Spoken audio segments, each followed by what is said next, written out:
picture of them, so that's definitely one for their souvenir wall.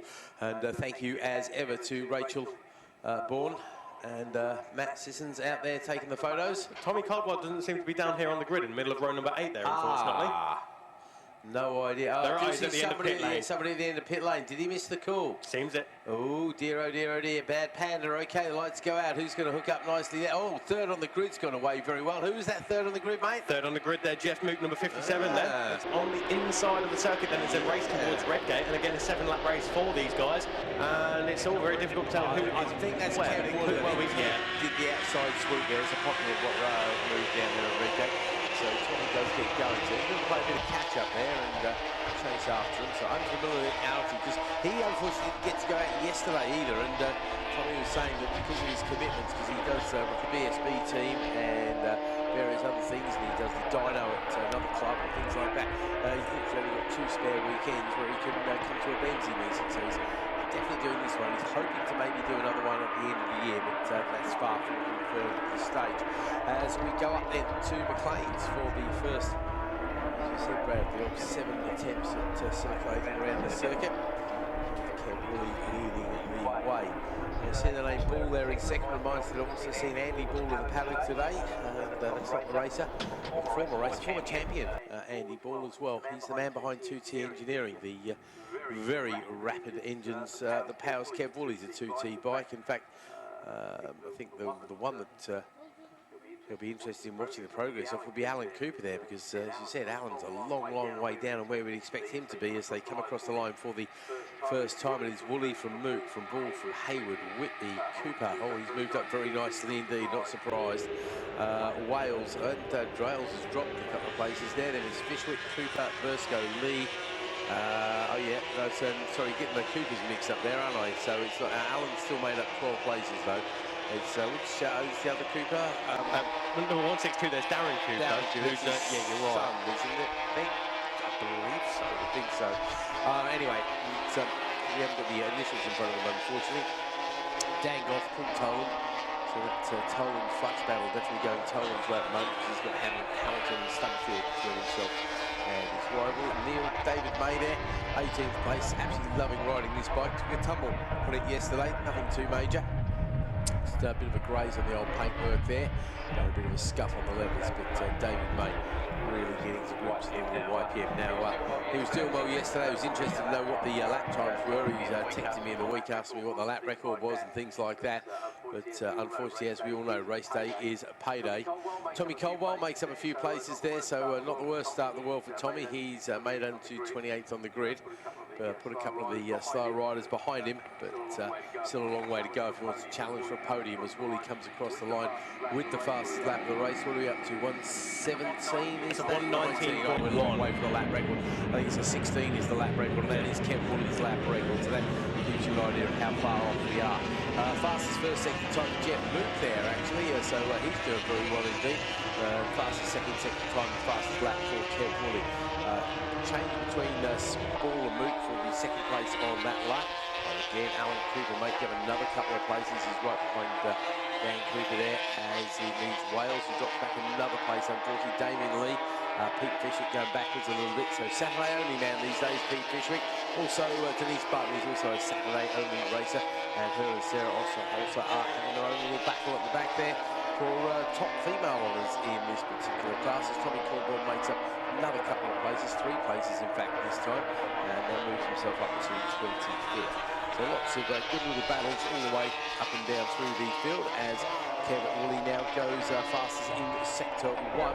PB there for David Bull as well. Jeff Mook does nothing special, but nobody does anything special for a while until Damien Lee comes across the line as the leaders come out again to complete lap 3. And Kev Woolley's not completely running away with this one, actually. We used to see Kev disappearing, and it doesn't all work out for him in the second part of the lap there, because he does a 19.2 in the end. It's against a 19.4 for Bull, 19.4 for Mook as well.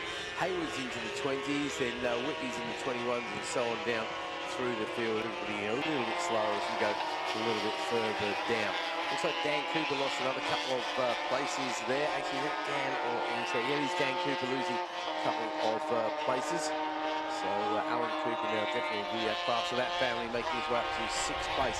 He's down a second and a half or so if he wants to make it another place and catch Paul Whitby. Well, Tommy Caldwell on that lap has come across the line 21st position, 7th for the Clubmans, but he's made up 4 positions on that lap there. As Phil Zanito drops a couple of positions as well.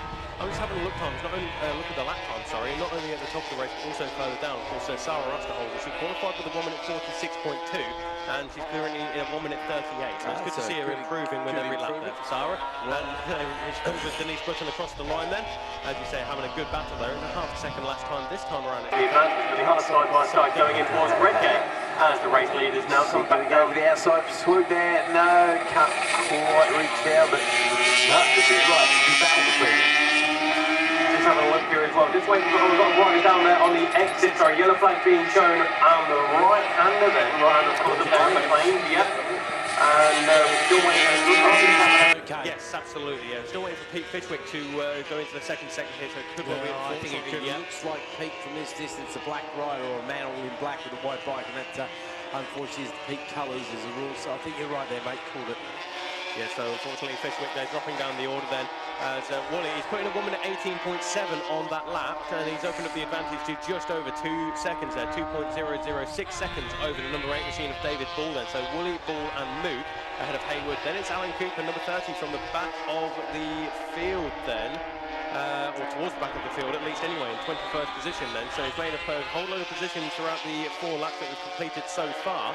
He's ahead now of Paul Whitby. Andy Wales, who's having a good ride, started 6th. In 7th at the moment there is Andy Wales. And only has 0.1 of a second over Darren Cooper behind him.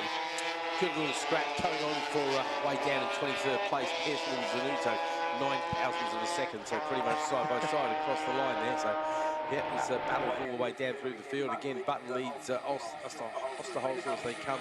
Or no, that is Denise actually, who's got a bit of an advantage now.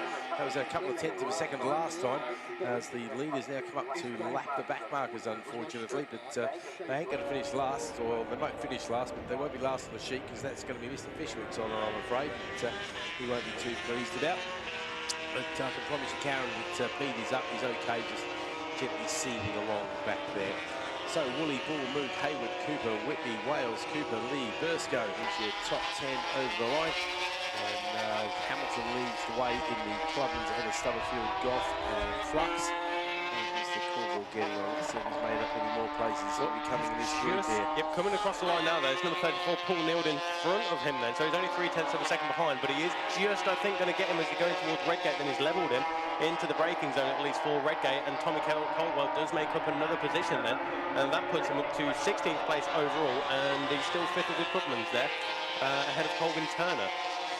David May on the Renter Racer, they're down in 19th place, they're not having the best of times there, and interesting to see that Tommy Caldwell, the other guest rider, of course Tommy didn't get the test day in yesterday, whereas David did, so he's adapted to the little machine very well, currently running 5th of the Clubmans, and in fairness to Tommy, he on the Pete Branson machine, let's not forget, he did start from the pit lane, of course. So if you have a look at his time there, that 23, is he done? Yeah, 23. It's 6 seconds quicker than his qualifying time.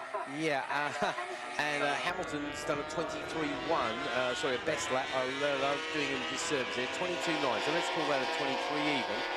So yeah, Caldwell is only a few tenths of a second slower than the class leader. So this afternoon, could be a change. Go on, mate. One battle that we need to keep an eye on here, certainly the one between Andy Wales, Darren Cooper and Damien Lee. They came across the line with less than 2 tenths of a second separating them, and they were almost 3 wide as they went in towards Redgate on this lap. And of course, this is the final lap though, Keith. We've got 1.9 miles remaining of this circuit there. Kev Woolley is making his way round Stark. It's through Swanson up towards McLean's now, and he's got a bit of breathing room there. It's 1.5 seconds across the line then, so it's just what's that, 1, 2, 3 more corners to go before he will receive yet another checkered flag. But Woolley, Ball and Mook, in fact, were only 0.4 of a second separating those 2 riders as they came across the line on that previous time around then. So number 8 and number 57, that's David Ball and Jeff Mook. Keep an eye on those as they come down the back straight in towards the Robert chicane. Great battles all the way down the timing screen, in fact, but the race leader will be with us very shortly indeed. Yep, this will be Kev's 12th win of the year out of 13 races. Only been beaten once. That was by David Ball at Pembrey there, but he certainly makes short work of it this time as he comes across the line and say hello once again to the checkered flag.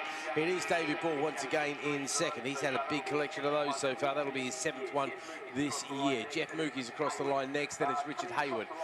Coming across the line in 5th place, it is Alan Cooper. Paul Whitby finishes in 6th place. Then it's Andy Wales. Not a bad debut at all on the bike machine. That's Dougie Edmondson's machine he's riding. He's using his usual number 85 instead of the bike's number 13, which is the regular number for it. Damien Lee, then it's Dan Cooper, Andy Bursko rounding out your top 10. Battle of the Clubmans goes the way of Stubberfield. It's Mark Stubberfield who, because I think we've lost Hamilton on the last lap there, mate, because he's dropping down the order. It looks like someone stopped right on the inside yeah, here. Yeah, John Hamilton. Oh, that's what's that? 200 metres away from the finish line there. John Hamilton, unfortunately, is out of the race then.